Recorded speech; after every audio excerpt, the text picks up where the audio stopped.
방송에서 제공하는 투자 정보는 투자 판단에 대한 조언입니다. 방송에서 제공하는 주식의 가치, 가격 상승 및 가격 하락에 대해서는 방송사에서 보장하지 않습니다. 이 시각 헤드라인 뉴스입니다. 중국이 홍콩 국가보안법 법제화를 위한 후속 절차에 속도를 낼 것이라고 보도했습니다. 이어 법안의 세부 내용을 확정하고 이를 홍콩의 기본법 부칙에 삽입하는 것이 다음 단계라고 덧붙였습니다.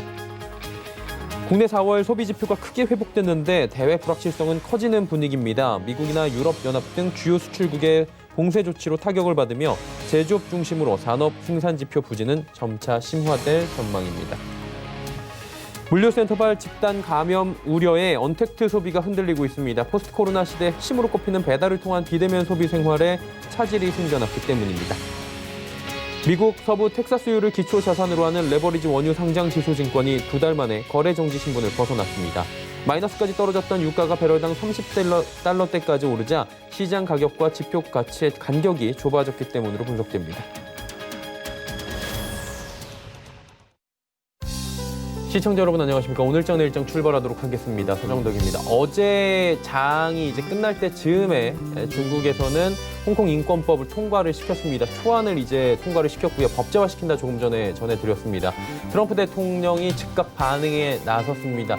전일 미국 증시 잘 달리다가 장 막판에 모두 다 상승분을 반납하고 하락 마감을 했는데 이유는 트럼프 대통령이 현지 시간으로 29일이니까 이제 우리나라 시간으로 하면 아마 토요일이 될 겁니다. 주말 사이에 이와 관련된 인터뷰 그리고 기자회견을 할 것으로 지금 예정이 돼 있는데 이곳에서 나올 만한 그 얘기들은 사실 좀 보도가 되고 있긴 합니다. 홍콩에 대한 지위를 박탈할 것이다. 이에 따라서 홍콩도 관세를 그대로 물게 되고 관세를 물게 되면 이와 관련해서 중국 본토에도 피해가 갈 것이고 또 유학생들을 관련해서 비자를 어떻게 하고 이런 내용들이 지금 쭉 올라오고 있는 상황인데 가시화가 된다면 다음 주에 조금 더 시장이 어렵지 않을까라는 예측들이 나오면서 시장이 갈팡질팡합니다. 일단은 유동성이 워낙에 좋기 때문에 하단의 지지력은 어느 정도 테스트가 되고 있는 상황이지만 현재 시장에서는 악재에 따라서 불확실성이 좀 올라가고 있는 것이다. 이 부분은 부인을 할 수가 없을 것 같습니다. 시장이 크게 밀리지도 않습니다. 하지만 상승폭을 키우지도 못하고 있는 상황이다 보니 좀 답답한데요. 개별 종목 장세가 당연히 펼쳐질 수밖에 없겠죠. 그리고 오늘은 금요일입니다. 그리고 5월의 마지막 거래일이다 보니까 여러 가지로 심리적으로도 좀 팔고 싶은 심리도 강해질 수 있는 날이라고 하는데 하나하나 같이 정리해 보시죠. 코스피부터 만나봅니다. 네, 코스피가 2020 지금 계속 공방을 벌이고 있는 상황입니다. 하루간의 흐름을 잠깐 보시면 장중에 2027 고점이고요. 지금 쭉 한번 오전에 또 뺐다가 올렸다가 다시 뺐다 올렸다가 오늘은 장중 변동폭이 어느 정도는 있는 상황입니다. 다음 보도록 하죠. 네, 개인이 사고요. 기관 외국인 팝니다. 개인들은 이렇게 하락할 때마다 계속해서 시장에서 매수를 이어가고 있는 상황입니다. 다음 볼까요?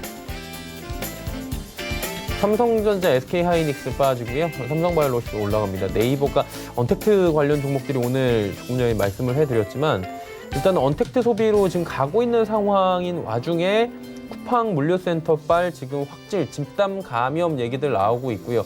그러다 보니 언택트도 지금 이거 좀 위험한 거 아니냐라는 얘기가 하루간 나오고 있는 상황입니다. 그러다 보니까 관련주들 조금씩 밀리는 상황이고 네이버도 대장주로서 조정이 나오고 있네요. 다음 보도록 하겠습니다. 셀트리온이 지금 상승을 하고요. LG화학, 삼성SDI, 카카오, LG생건 모두 빠집니다. 카카오도 좀 많이 빠지네. 오늘 언택트 관련주들 전체적으로 조정 나온다라고 보시면 될 것 같고 다음 보도록 하겠습니다. 현대차 그리고 현대모비스는 오늘 지수가 좀 꺾여도 계속해서 우상향하려는 움직임은 보여주고 있습니다. SK텔레콤 일단은 최근에 많이 올라왔죠. 그리고 NC소프트도 올라오고 있고요. 삼성물산이 소폭 조정받습니다. 다음 보도록 하겠습니다. 네, 707.84 코스닥도 상승해서 또 하락 쪽으로 방향을 틀었고요. 왔다 갔다 하는 모습들 확인이 됩니다. 다음 보도록 하겠습니다. 보시면 700포인트 초반까지 밀렸다가 다시 올라오고 있는 상황이고요. 좀 어지럽게 움직이긴 합니다. 전체적으로 볼 때. 다음 보도록 하겠습니다. 외국인이 사주긴 합니다. 그리고 개인이 사고요. 기관이 팔면서 수급이 그렇게 좋다 나쁘다라고 하기는 좀 애매한 상황이긴 하고요. 코스닥 같은 경우에 개인만 매수를 하더라도 풍부한 유동성을 기반으로 해서 지수를 끌어올리는 경향들이 최근에 있어서 일단 뭐 수급적으로는 요 정도만 보는 게 좋을 것 같고요. 다음 보도록 하겠습니다. 셀트리온 헬스케어 블록딜 이후에 다시 올라가네요. HLB, 알테오젠, 셀트리온 제약 올라가는데 알테오젠이 무섭게 올라갑니다. HLB도 오늘 오랜만에 큰 폭의 상승이 나와주고요. 셀트리온 제약 어제 이어서 오늘도 상승 흐름 가져갑니다. 다음 볼까요? 펄어비스 기술적으로 좀 반등하는 공간이긴 했어요. 그러다 보니까 올라오고 에코프로비엠도 좀 많이 빠졌죠. 물론 이제 오름폭에 비해서는 조정폭이 적었지만 일단은 최근 시장의 주도주로서 조금의 조정을 겪은 뒤에 오늘 하락장에도 올라가는 상황입니다. KMW도 5G 관련 종목들 많이 밀리긴 했습니다. 오늘 올라가고 있고요. 스튜디오 드래곤과 CJM 나란히 비슷하게 빠지는 1% 초반대씩 밀립니다. 다음 보도록 하겠습니다. 제넥신부터 원익 IPS까지 원익 IPS만 소폭 올라가고요. 나머지 종목들 조금씩 다 조정이 현재 펼쳐지고 있는 상황입니다. 다음 볼까요? 환율도 큰 변동은 없습니다. 1원 70전 조정이 나오면서 달러가 살짝 약해지고 있는 상황입니다. 종목 상담 활짝 열려 있습니다. 100원의 정보 이용료 부과되는 샵 0082번 하단의 번호 나가는데요. 이것을 통해서 미리미리 보내주시면 저희가 2시 50분부터 종목 상담 또 이어가 보도록 하겠습니다. 금일본 방송에서 제공해드리는 정보는 투자 판단에 대한 조언일 뿐입니다. 해당 주식의 가치와 수익률 보장해드리지 않는다는 점 참고해 주시길 바랍니다. 이 시각 특징주 바로 짚어드리도록 하겠습니다. 정보경 캐스터입니다. 네, 5월의 마지막 거래일입니다. 홍콩 국가보안법을 둘러싼 미중 충돌 우려로 코스피는 오늘 하락 출발한 후에 종일 파란불 켜고 있고요. 코스닥은 혼조세를 보이다가 약보합권에 위치해 있습니다. 이 시각 이슈 종목들은 어떤 게 있는지 지금부터 만나보시죠. 이 시각 종목 핫셀입니다. 메디톡스, 일양약품, 티플렉스가 올라와 있습니다. 오늘 가장 먼저 만나볼 종목은 일양약품입니다. 코로나 치료제 임상 승인 소식에 오늘 급등했는데요. 현재는 전날 대비 19% 넘게 올랐고요. 거래가 51,300원입니다. 하루간의 흐름도 확인해 보시죠. 일양약품은 어제 상한가를 기록하기도 했는데요. 오늘도 급등세 이어가면서 최고가 54,000원까지 터치했습니다. 일양약품이 개발한 신약 슈펙트가 러시아 정부로부터 코로나19 치료제 임상 3상을 승인받았습니다. 이는 국내 회사 중 해외 임상 3상을 승인받은 첫 사례인데요. 러시아 제약사인 알팜과의 합의를 통해서 알팜이 모든 임상 비용을 지불하고 일양약품은 슈페트를 제공하게 됩니다. 이 같은 소식에 일양약품 이틀째 급등세를 이어가는 모습입니다. 다음 종목 만나보시죠. 오늘의 두 번째 종목은 티플렉스입니다. 미중 충돌이 임박하면서 히토류 관련주가 강세를 보이고 있는데요. 현재 티플렉스는 전날 대비 5.46% 올랐고요. 거래가 4,155원입니다. 하루간의 흐름도 확인해 보시죠. 오늘 오전장에 최고가 4,530원까지 터치했고요. 현재는 상승폭 조금 줄였습니다. 앞서 전해드린 대로 어제 있었던 중국 전인대에서 홍콩 보안법이 압도적으로 통과됐습니다. 한편 중국은 전 세계 히토류의 80%를 생산하고 있기 때문에 미중 갈등이 격화되면서 히토류 관련주의 주가 변동성이 다시금 커지고 있는데요. 국내에서는 희소 금속 가공 사업을 하는 티플렉스가 히토류 관련주로 시장의 주목을 받는 모습입니다. 다음 종목 만나보시죠. 오늘의 마지막 특징주 메디톡스입니다. 미국 ITC의 예비 판결을 일주일 앞두고 강세를 보이고 있는데요. 현재는 전날 대비 9.16% 올랐고요. 거래가 17만 8,700원입니다. 하루간의 흐름도 확인해 보시죠. 오늘 종일 빨간불 켜주고 있고요. 최저가 16만 3,700원부터 최고가 18만 1,000원까지 올라가는 모습입니다. 메디톡스와 대웅제약이 벌이는 미국 ITC 소송의 예비 판결이 일주일 앞으로 다가왔습니다. 수년간 지속해온 균주 도용 논쟁에서 승리할 수 있다는 기대감에 메디톡스의 주가가 오르고 있는데요. 메디톡스 측은 ITC 예비 판결과 관련해서 대웅제약의 균주 제조기술 도용 사실이 밝혀져 국내 소송에도 유의미한 영향을 줄 것으로 기대한다고 언급했습니다.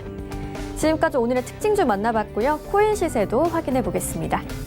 오늘 오후 1시 30분을 기준으로 알아보는 암호화폐 시세입니다. 가장 먼저 비트코인 0.25% 오르면서 가격은 1,150만 원대에 거래되고 있고요. 이더리움이 3.69% 올랐습니다. 가격은 27만 원대입니다. 다음 코인도 시세 확인해 보시죠.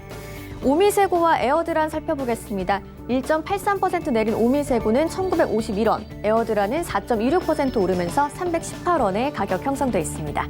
다음 암호화폐도 시세 확인해 보시죠. 이오스와 모네로 만나보겠습니다. 이오스가 2.48% 오르면서 3,232원, 모네로는 2.38% 올랐고요. 가격은 82,141원입니다. 지금까지 이 시각 특징주와 코인 시세 만나봤습니다.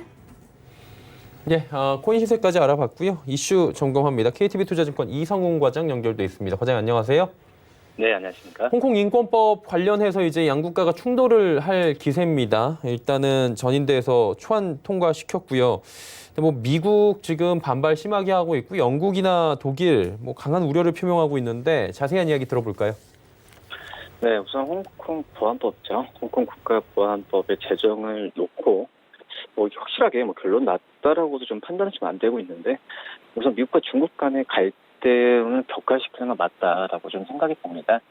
그래서 홍콩을 중개 무역기지로 활용하던 우리나라도 이 수출 쪽에서는 타격을 입지 않을까라는 조심스러운 전망이 나와주고 있는데 우선 홍콩과목 관련 미중 갈등과 우리 수출 영향 이게 우리나라 그 무역협회 통해서도 자료에서 나왔는데 이 홍콩 보안법 같은 경우는 간단합니다. 홍콩 내 반정부 활동을 감시하고 또 외국 세력의 홍콩 내정에 대한 개입 금지 등의 주요 내용이라고 볼 수 있겠고 물론 이게 중국 전인대 표기를 통해 통과했다. 한마디로 이제 중국 주도로 이런 부분이 얘기가 계속 나올 가능성이 있다라고 좀 생각이 되고 있고요.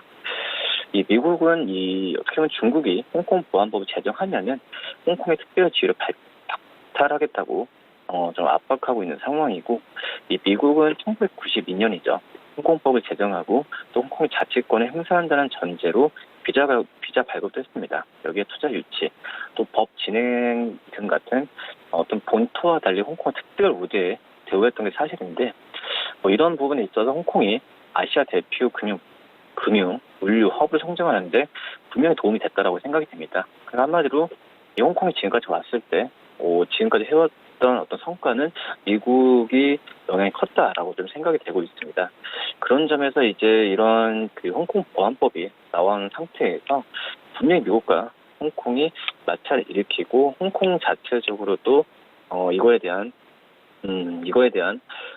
계속 그 악영향이 있을 것으로 판단이 되는데요.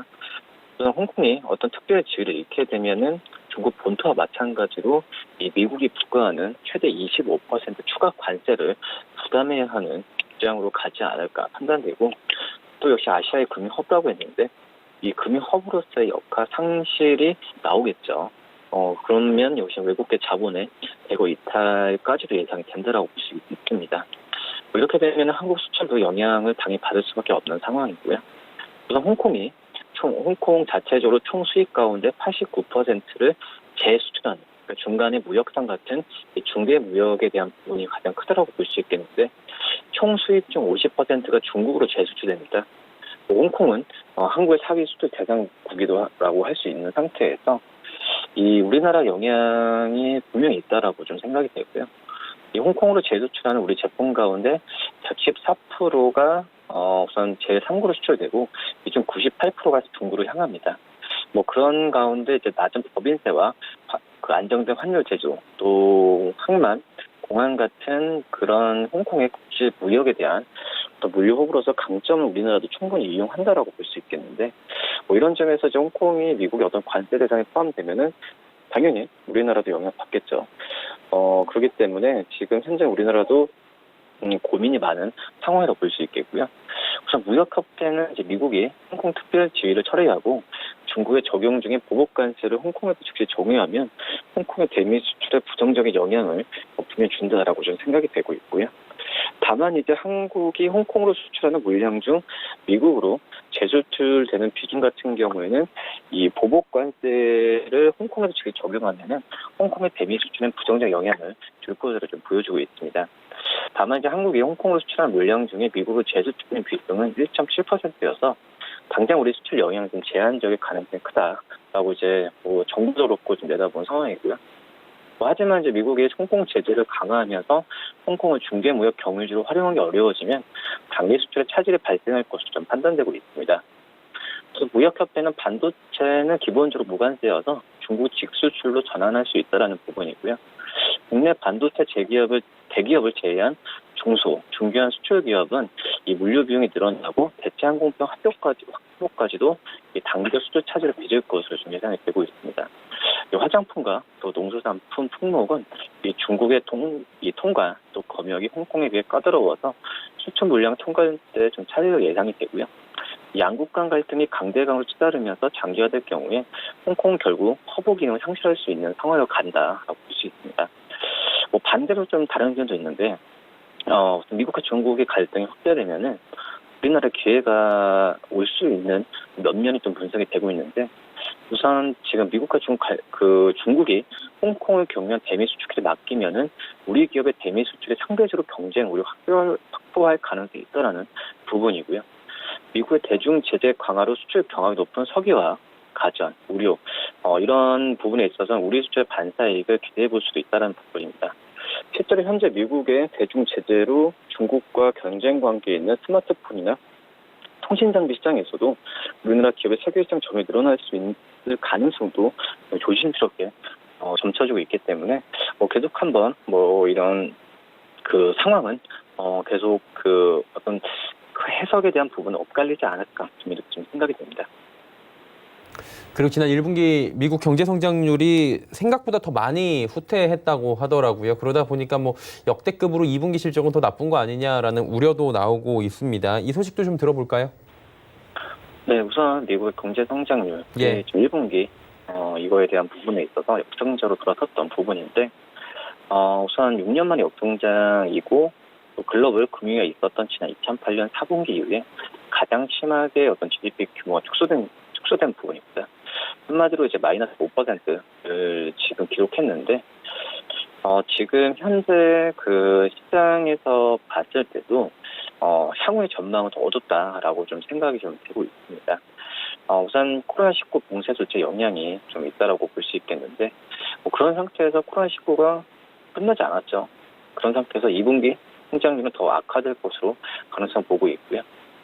미국에서 월스트리트 저널에서 조사했던 내용이 지난 8일부터 12일에 이코노미스트 관계자 63명을 대상으로 설문조사를 했는데 올 2분기 미국의 경제 성장률이 무려 마이너스 32.3%를 기록할 것으로 예상을 하고 있습니다. 제롬 파월 연준 의장 같은 경우에도 올 2분기 미국의 경제 성장률이 20%에서 30%까지 위축될 수 있다는 걸 전망을 했기 때문에 참 이건 심각한 문제지 않을까 이렇게 보여지고 있고요. 지금 미국의 작년 경제 성장률 1분기에 3.1%에서 2분기에 2% 주춤했다가 3, 4분기 때 이제 2.1%로 제대로 걸음을 했는데 한마디로 종합해보면 작년 연간 성장률이 2.3%였습니다. 그런 점에서 이제 어떤 이런 그 미국의 경기 성장 우려가 당연히 우리나라뿐만 아니라 전 세계에 어떤 바람이 터지지 않을까 생각이 되고 있고요. 지금 이제 추후에 좀 봐야겠지만 우리 어제도 이제 그 금통위가 열리면서 금리도 인하했고 우리나라 시장에 대한 전망도 지금 안 좋게 나와주고 있기 때문에 이 코로나 장기화 때는 특히 우리나라 경제 성장률 마이너스 1.8%까지 제재를 하는 상태에서 우리나라도 좀 만만치 않다라고 좀 생각이 되고 있습니다. 그렇기 때문에 결론 그겁니다. 코로나19의 세계적 심드나 잔존 확진자 수가 2분기에 정점에 이르러서 하반기 봉쇄 조치가 완벽히 해제되면은 다시 원래대로 돌아갈 가능성이 크지만 지금 그 부분이 눈앞에 보이지 않으니까 시장에서 어두운 전망만 계속 하고 있지 않나 판단이 되고 있습니다. 예, 미국 2분기 GDP 성장률 얘기까지 해봤고요. 오늘 말씀 여기까지 듣겠습니다. 고맙습니다. 네, 감사합니다. KTB투자증권 이성훈 과장과 함께했습니다. 이슈 칼럼 이어집니다.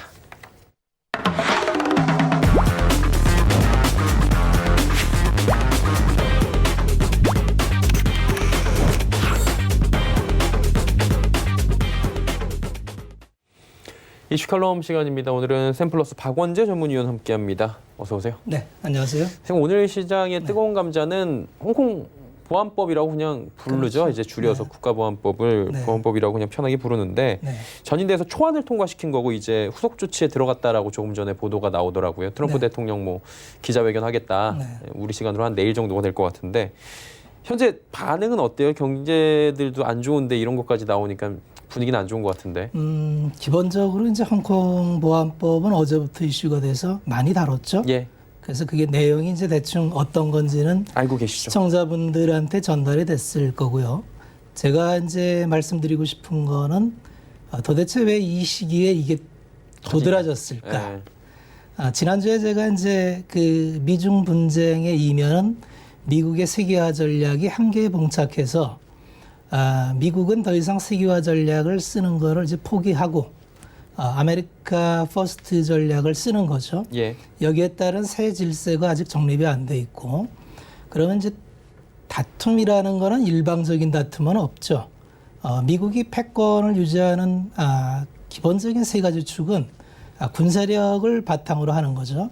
그래서 누구도 넘보지 못하는 강력한 군사력 바탕 위에서 달러 기축 통화를 가지고 이제 달러를 찍어대니까 군사력과 달러 기축 통화의 에너지 패권까지도 이제 미국이 유통시장을 잡음으로써 이제 미국의 패권을 유지해 왔던 건데 이게 이제 미국이 그 4차 산업 즈음에서 중국이 같은 선상에서 라이벌로 등장하니까 예.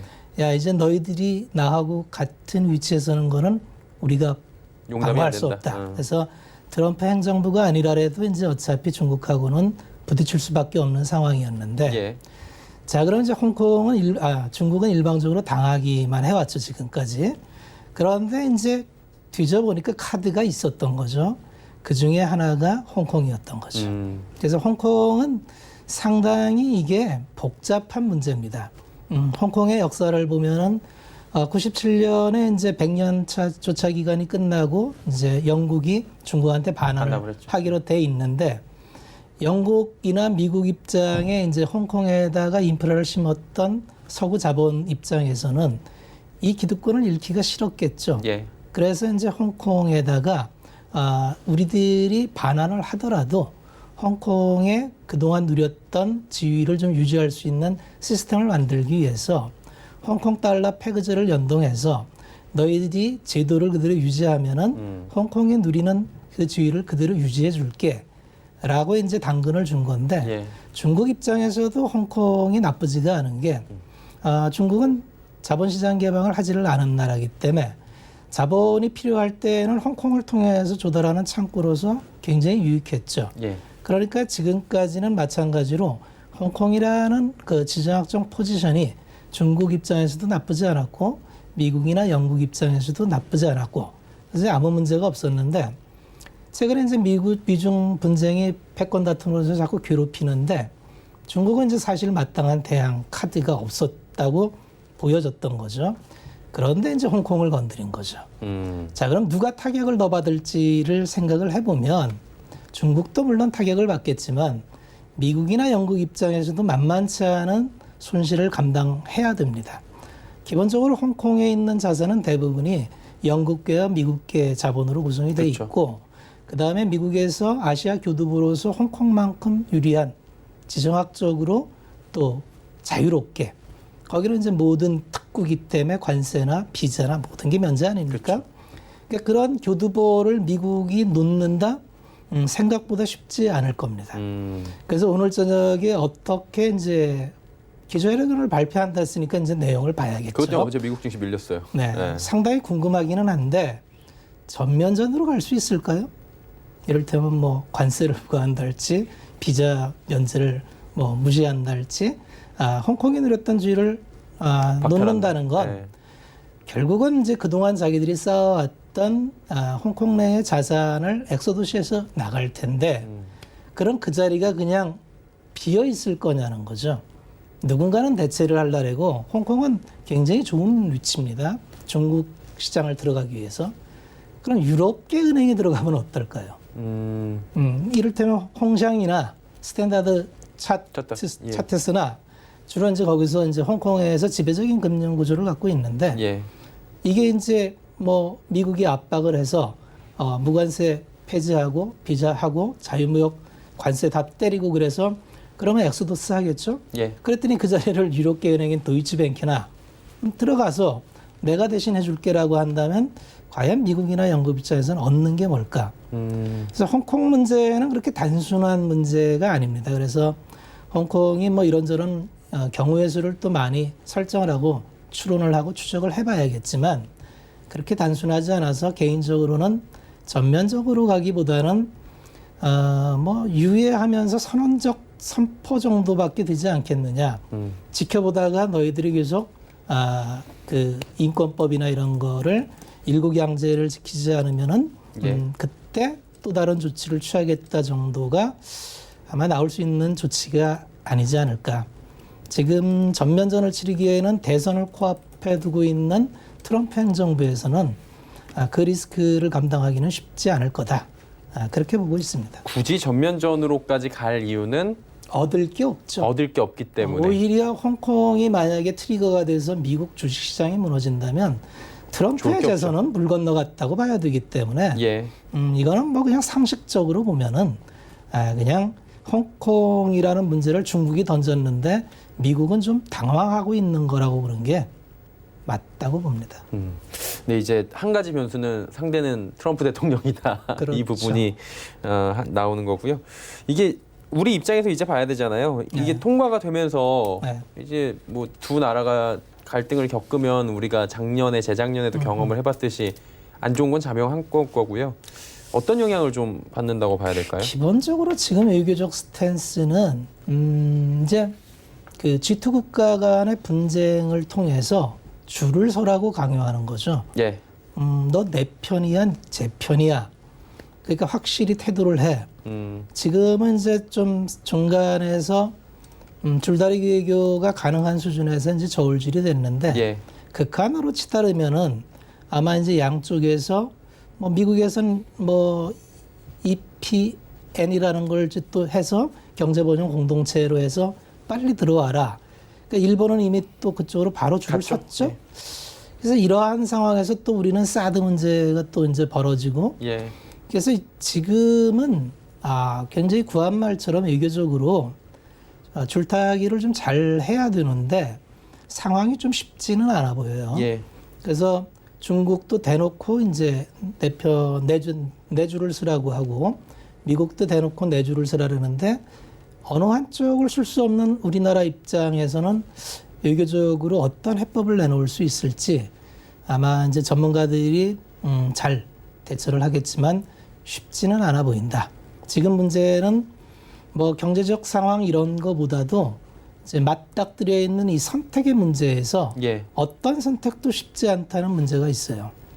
근데 거기서 이제 솔로몬의 지혜를 찾아야 되기 때문에 이거는 이제 앞으로 미중 간의 어떤 경로로 분쟁이 계속 악화를 되느냐? 갈지 제일 좋은 건 타협인데 지금 상황에서 타협은 좀 쉽지 않아 보이죠. 네. 여기까지 온 마당에 타협은 어차피 대선 끝날 때까지는 뭐 미국의 정부가 바뀌기 전까지는 쉽지 않아 보인다. 쉽지 않은 일이라서 향후 한 6개월이 한 5개월이 굉장히 좀 험로가 예상된다.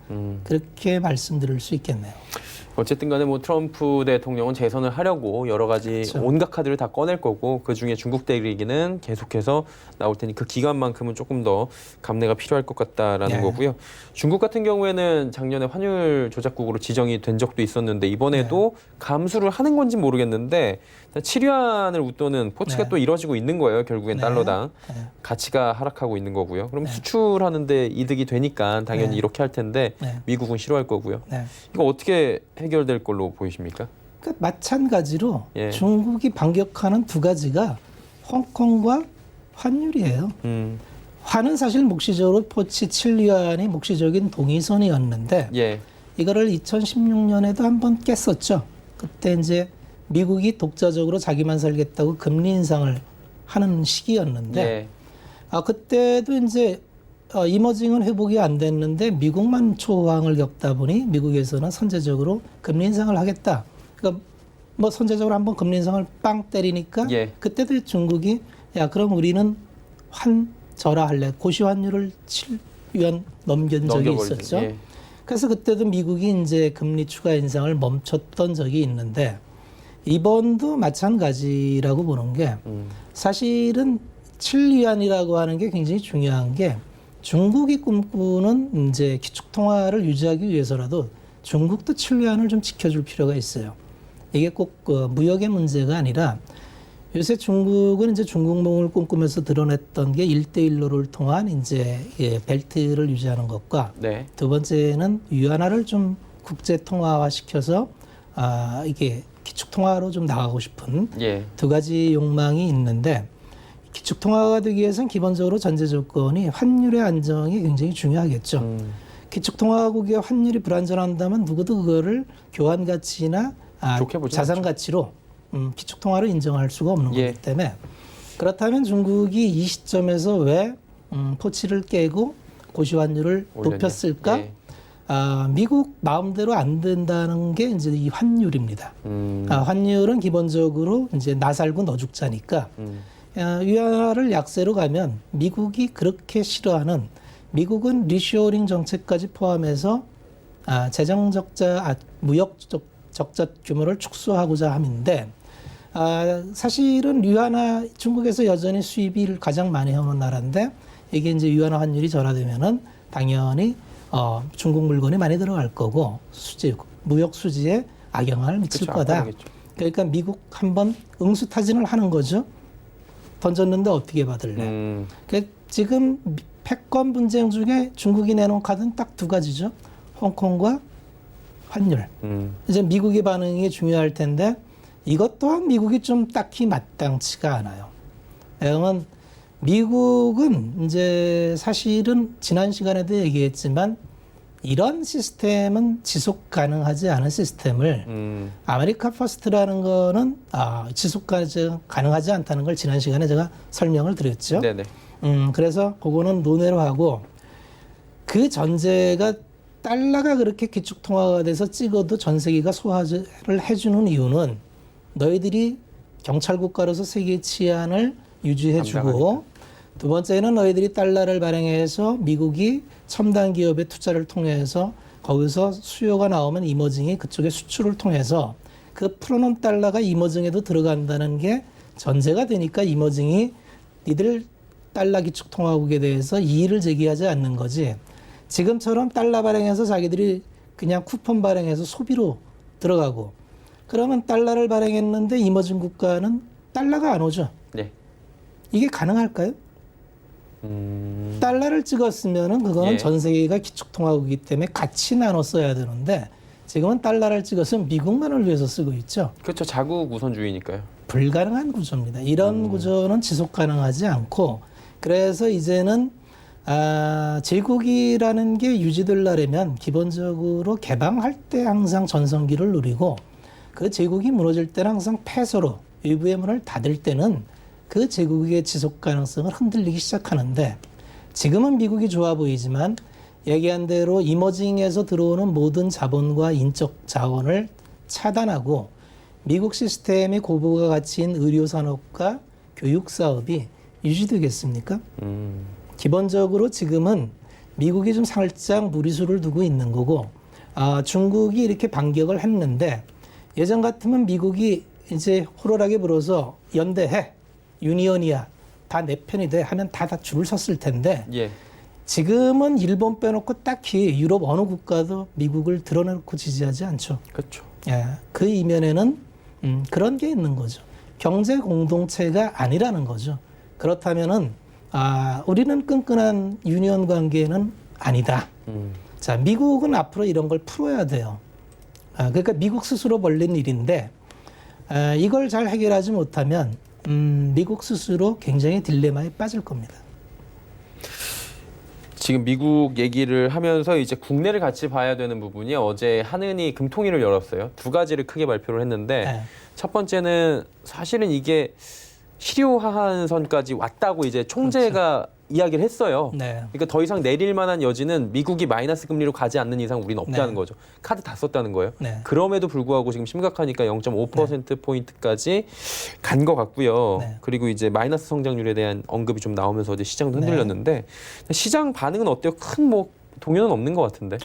큰 동요는 없기보다는 이제 앞으로의 경로가 예. 제가 이제 금리 인하에 대해서 살짝 예전에 좀 그렇게 좋은 펜은 아닌 것 같다고 말씀드린 적이 네네. 있었는데 결국 우리가 실질적으로 얻을 수 있는 게 뭘까?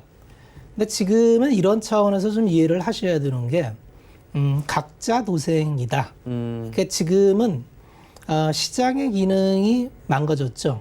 그래서 시장 평온할 때에는 가격 기능에 의해서 수요와 공급이 작동해서 정부가 굳이 개입을 하지 않더라도 필요한 곳에 필요한 재화가 적절히 분배되는 예. 시장 기능이 작동할 때에는 정부가 크게 필요 없는데 지금은 무역 분쟁 이후에 팬데믹으로 인해서 세상이 멈춰버리니까 시장 기능이 완전히 마비가 멈춰버렸죠. 됐죠. 이럴 때는 이제 항상 정부가 나서서 지금 이제 엄청나게 경제에 크레바스가 생겼어요. 웅덩이가 크게 예. 파였죠. 이게 나타나는 지표로는 뭐 마이너스 5, 4 이렇지만 실질적으로는 마이너스 30 정도의 충격이라는 거죠. 그런데 이게 왜 그렇게 안 나타나느냐? 돈을 쏟아부은 거죠, 거기다. 그래서 이 크레바스를 통화 정책으로 메꾸고 그걸로도 부족하니까 이제 재정 정책까지 동원을 하는데 예. 이제 각자 동생일 수밖에 없는 게 이게 기축통화국 입장하고 이머징하고는 좀 얘기가 틀리죠. 기축통화국은 재정 정책과 통화 정책을 펴는데 크게 부담이 없습니다. 그 통화가 해외로 뻗어가기 때문에 예. 물가 상승 압력을 상당히 완화시키고 근데 이머징은 그렇지가 않아요.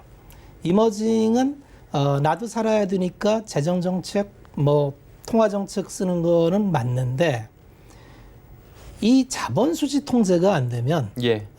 최근에 이게 중국의 고시 환율하고 연동이 되는데 우리도 환율이 따라서 가기 때문에 좀 1240원까지 가는데 이게 1230원 밑으로 있으면 좀 편안한데 예.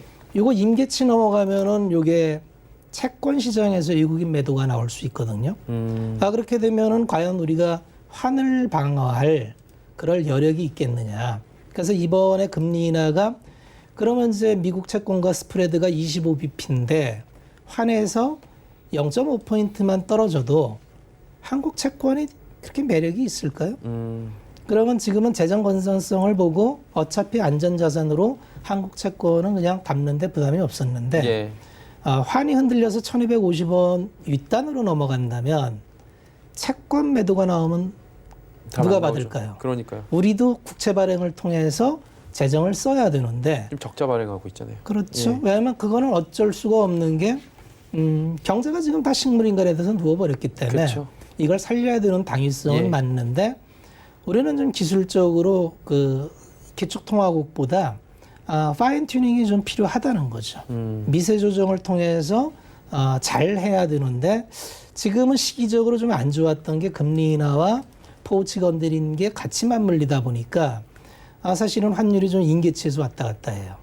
그래서 이게 만약에 트리거가 돼서 경제 상황은 어떤 트리거가 발단해서 일어나는 문제가 많거든요. 예. 그러니까 지금은 외환 당국이 잘 주시해보고 있겠지만 잘 봐야 된다. 여기에 국채 발행은 또 예정돼 있죠. 네. 국채는 쏟아지는데 매도하고 나간다? 그럼 누가 받을까요? 그래서 생각보다는 이걸 잘 관찰해야 될 문제다. 그렇게 생각하고 있습니다. 예. 체감 금리하고 실제 금리하고 지금 괴리감이 많이 나온다 이런 얘기들도 실제로 나오는데 우리가 느끼는 거하고 많이 차이가 있나 봐요? 뭐 당연한 거죠. 예, 예. 당연한 게 체감은 실물이죠. 예. 실물은 안 좋잖아요. 그렇죠. 지금 너무 안 좋죠.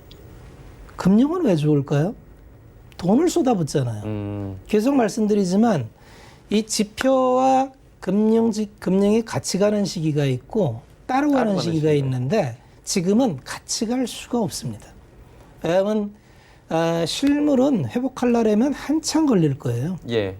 올해 내에 회복은 어렵고 내년은 이제 기저효과 때문에 점프하겠죠. 올해가 너무 나빴으니까. 너무 나빴으니까. 그래서 주식 투자자 입장에서는 나쁘지 않다고 제가 계속 말씀을 드리는 게 실물을 보면 엄두가 안 납니다. 그런데 이쪽을 보면은 해볼만 하다는 거죠. 왜냐하면 돈을 역대 최대로 퍼부었고 이 돈이 이 버블을 용인하고서라도 일부는 이게 넘쳐야 여기로 가니까 실물로. 이게 지금 실물로 못 가는 이유가 이제 통화의 순환, 통화 이론을 보면은 통화는 돈을 찍는다고 그 통화가 순환되는 게 아니에요. 통화의 순환, 통화의 유통 속도는 한은에서 M안을 발권을 하면은 이게 실물 부분에서 누군가 투자를 통해서 이 부가가치를 내서 다시 돌아오는 완사이클을 통화의 한순환이라고 합니다. 그런데 지금은 통화를 발행을 해봐야 투자할 데가 없기 때문에 예. 그냥 그 아픈 상처 치료하는 정도? 지금 누가 투자를 하겠습니까? 그쵸. 이런 상황에서. 그러니까 투자로 가는 돈은 없고 이 돈을 쏟아부으니까 돈이 어디로 흐르냐면 자산시장으로 흐르는데 지금 구조는 주식시장 외에는 갈 곳이 없다. 그러니까 실물은 엉망인데 자산시장은 계속 오르고 제가 계속 말씀드리잖아요. 아마 이런 트렌드로 가면 우리 지수는 상당히 오를 수 있다. 상당히. 왜냐하면 기저로 굉장히 쌌기 때문에 두 번째는 우리나라는 지난 10년 동안 수급적으로 어떤 매수 주체도 국내 시장을 산 매수 주체가 없이 똔똔이에요. 어떤 매수 주체도 대한민국 주식시장을 사지 않았는데 드디어 개인 자금이 주식시장으로 들어오기 때문에 이건 거의 한 15년 만에 보는 순매수 주체의 등장이거든요. 이게 트리거가 되면은 외국인도 뭐 계속 팔겠습니까? 외국인이 대주주인데. 그래서 외국인이 매도만 멈추고 살짝만 덧대주면은 자산시장의 변곡은 직전에 부동산 시장에서 봤듯이 어떠한 파동을 그릴지 모르기 때문에 조금 즐거운 상상을 해도 된다는 얘기를 하는 거죠. 그래서 지금 위치는 굉장히 투자하기에 좋은 위치고 따라서 다만 주식시장은 훈련이 필요하기 때문에 좋은 전략과 이런 걸 가지고 들어가면 향후 3년은 어차피 지금은 디플레가 걱정되지만 풀린 통화, 케인즈안의 마지막은 프리드만이라 그랬죠. 예. 결국 인플레로 끝날 겁니다. 그러면 그 인플레가 폭발하는 순간까지 주식시장은 아마 우상향을 그릴 거다. 그렇게 본다면 지금이 바닥에서 많이 올라왔다가 아니라 이 끝이 어딜까를 좀 생각해 봐야 되고 아무리 생각해도 하방을 보기보다는 상방이 많이 열려 있는 게 지금 시장이 아닌가 개인적으로는 그렇게 보고 있습니다. 예. 한마디로 뭐 지금 반에서 10등 하고 그렇죠. 10등 하던 친구가 30등으로 갑자기 한번 밀렸는데 예. 다음엔 그럴 리는 없으니까 다시 10등으로만 올라와줘도 기저효과가 잘 나타나는 자리다라는 거죠. 그렇죠. 그러면은 언택트 하나만 좀 짧게 여쭤볼게요. 지금 시간이 네. 많이 지나서 네. 그러니까 물류센터 쿠팡 쪽에서 일이 터지다 보니까 네. 이게 언택트 소비가 줄어들면서 오늘 기사에는 그런 게 있어요. 편의점으로 생필품을 사러 간다. 네. 네. 시키지 않고 네. 비대면을 안 하는 네. 하루지만 이런 얘기가 나오는데 이걸로 패러다임이 변화된다고 볼 수 있을까요? 그럴 리는 없을 겁니다. 쉽진 않겠죠. 왜냐하면 이제 이 관습, 습관 이런 거는 처음 하는 게 어렵지 이제 하고 나면은 예. 몸에 져서 이제 편하거든요. 그리고 쿠팡의 물류센터 사건은 이제 대응을 잘못한 측면이 있지만 예. 전체적으로 우리가 오프라인 활동을 또 금지하잖아요. 예. 선택할 수 있는 게 우리가 그거밖에 24시간에 다 갈 수는 없는 거 아니에요. 예. 물론 24시점이 지금 가장 최대의 호황을 누리는 것도 맞고 그런다 해서 온라인이나 이렇게 언택트가 과거로 컨택트로 갈 수도 없는 겁니다. 예. 그래서 일시적인 어떤 트러블이지 언택트로 가는 패러다임이 바뀔 수는 없다. 그렇게 생각을 합니다. 네, 알겠습니다. 오늘 말씀 여기까지 듣고요. 박원재 위원은 잠시 뒤에 2부에서도 저희와 함께 하실 테니까요. 잠시 뒤에 뵙도록 하겠습니다. 고맙습니다. 예, 이제 종목 이야기 바로 출발하도록 하겠습니다.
네, 종목 이야기 출발하도록 하겠습니다. 그 전에 지금 렘데시비르 관련 소식 들어와 있습니다. 수입 승인됐고요. 코로나19 환자에 투여한다라는 소식이 지금 들어와 있는 상황입니다. 관련주들 지금 움직이고 있는 모습도 포착이 됩니다.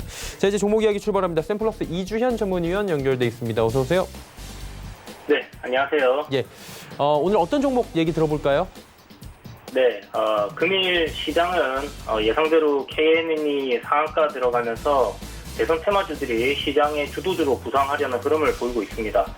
아직은 코로나 관련주들이 거래대금 상위에 위치한 것을 보면 여전히 관련 섹터가 살아있다고 보여지기에 오늘도 코로나와 연관이 있는 종목들 3개 준비해 왔습니다.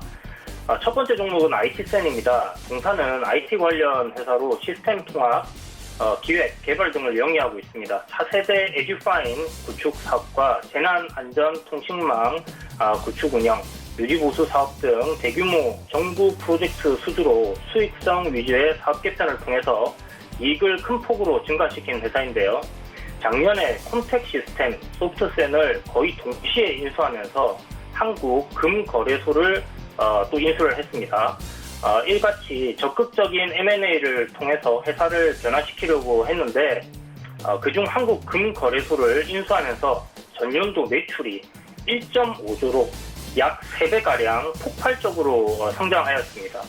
안정적인 수익처를 이제 확보하는 데 성공하였고요. 또한 최근 코로나19 영향으로 각국에서 이제 경기 부양을 위해 돈을 상당히 많이 풀고 있습니다. 이런 상황으로 통화량이 역대 최대로 증가하게 되었는데요. 이는 곧 각 상품의 가격의 상승으로 이어지게 됩니다. 즉 통화 가치 하락에 따라서 금 가격의 상승이 이어질 것이고 금 수요 역시 증가할 것으로 예상되고 있습니다.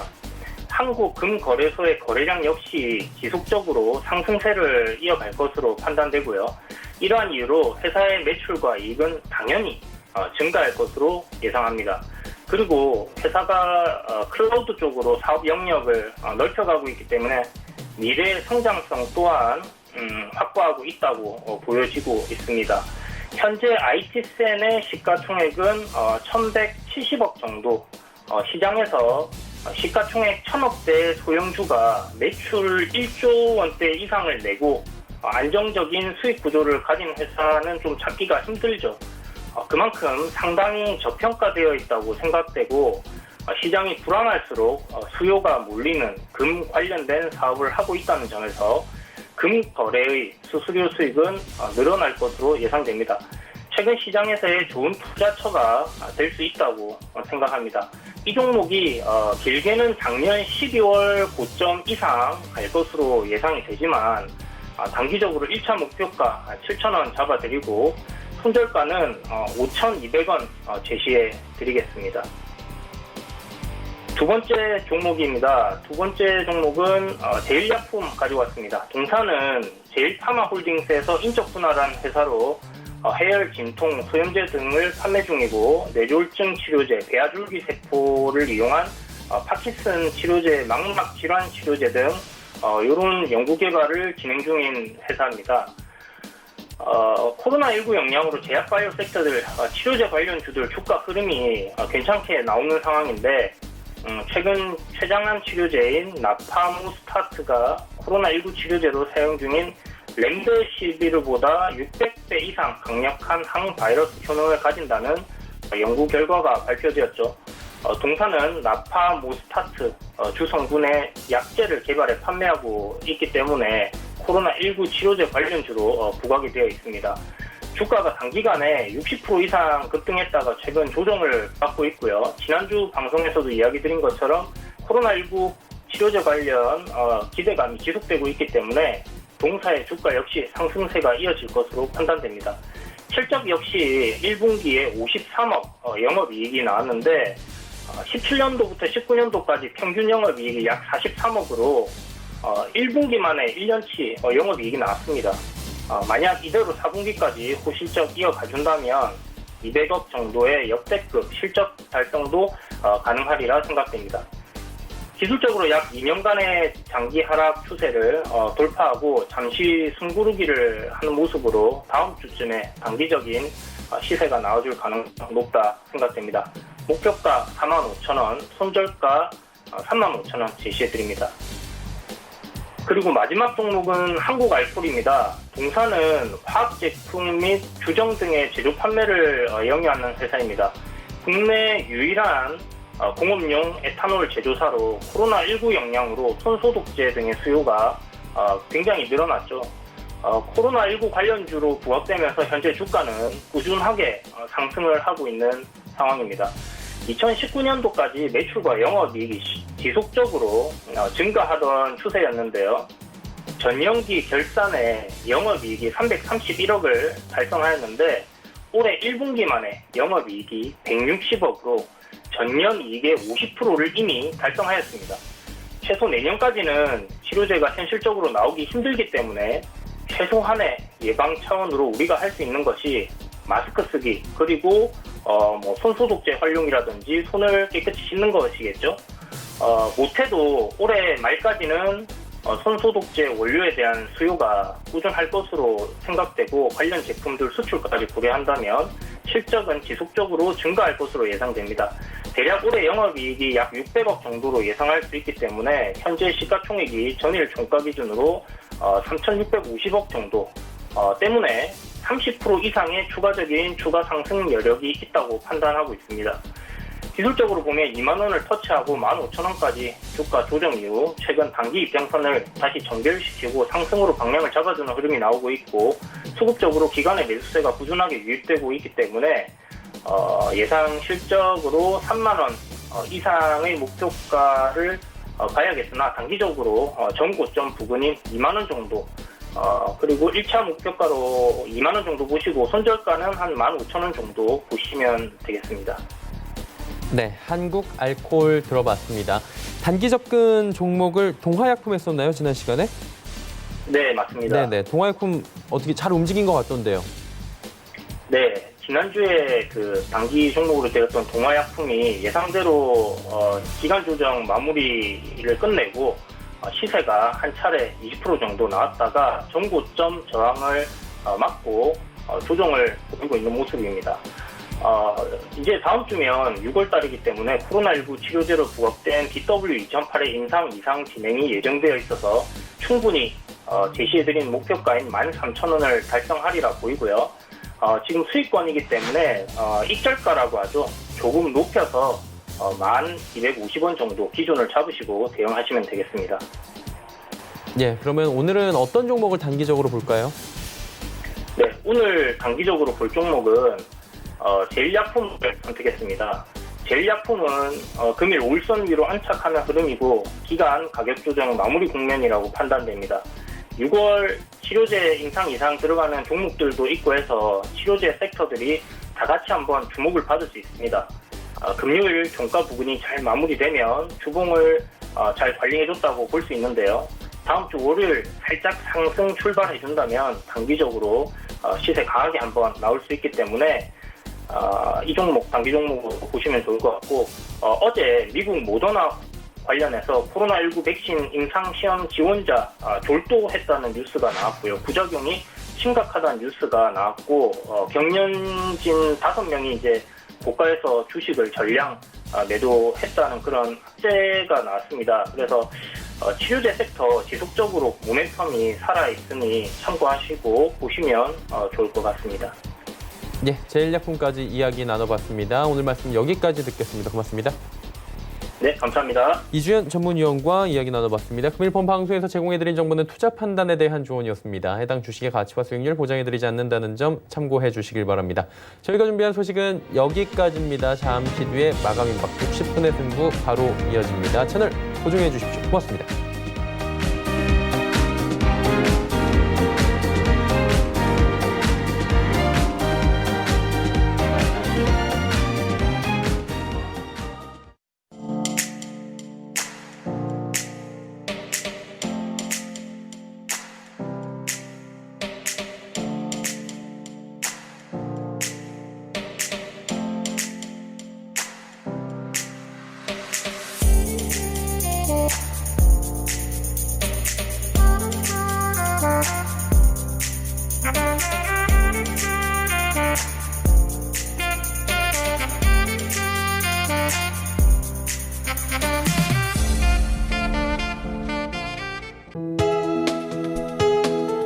본 방송에서 제공하는 투자 정보는 투자 판단에 대한 조언입니다.